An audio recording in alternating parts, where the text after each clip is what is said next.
समाधान प्राप्त करने के लिए आ रहे हैं भगवान जी। नमोस्तु गुरुदेव, नमोस्तु गुरुदेव, नमोस्तु गुरुदेव। मेरी जिज्ञासा ये थी कि दूल्हे को घोड़े पे क्यों बिठाया जाता है? एक और बार प्रश्न पूछिए। आचार्य श्री, दूल्हे को घोड़े पे क्यों बिठाया जाता है?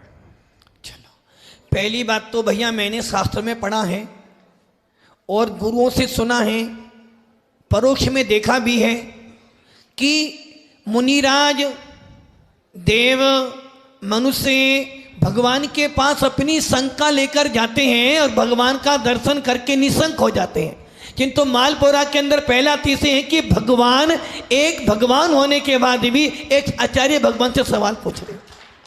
यही पंचम काल का समोषण है कि जहाँ भगवान तो जबकि चतुर्थ काल में तो शिष्य भक्त लोग भगवान के दर्शन करते हैं, शंका समाधान हो जाता है, और यहाँ उल्टा हो रहा है कि भगवान साधु से पूछ रहा है।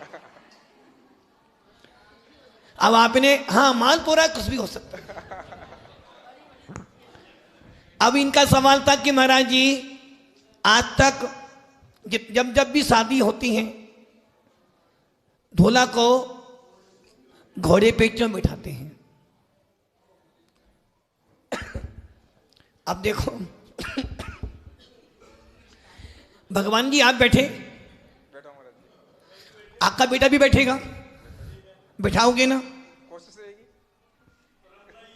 पर ये परंपरा नहीं है, ये परंपरा नहीं है। परंपरा तो हमारी क्या है? मनुष्य भव मिला है, जिन कुल मिला है, घोड़े पे नहीं, मोक्ष मार्ग के ऊपर बैठना ताकि तुझे मोक्ष मिल जाए।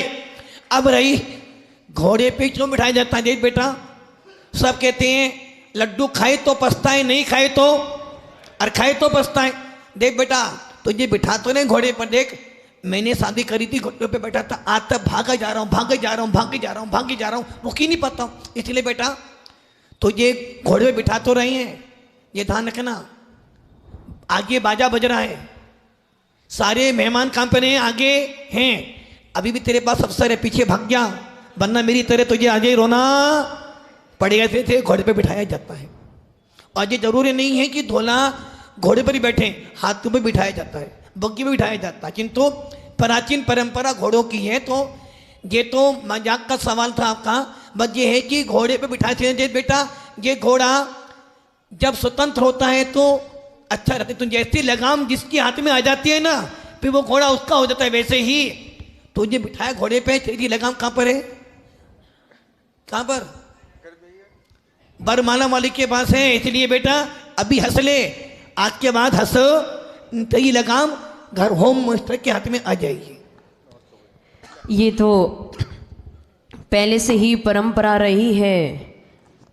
चतुर्थ काल में भगवान जी ने साधु संतों को बहुत कुछ सिखाया था, और अब वो पंचम काल में प्रश्न पूछ के उनकी परीक्षा ले रहे हैं।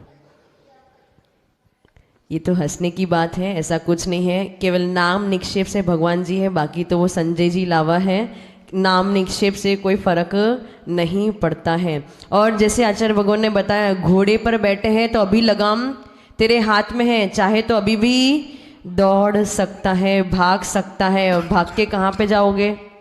साधु ने मोक्ष धाम में अभी कोई नहीं जा रहा है, साधु संतों के पास आ जाना। आगे बढ़ते हैं।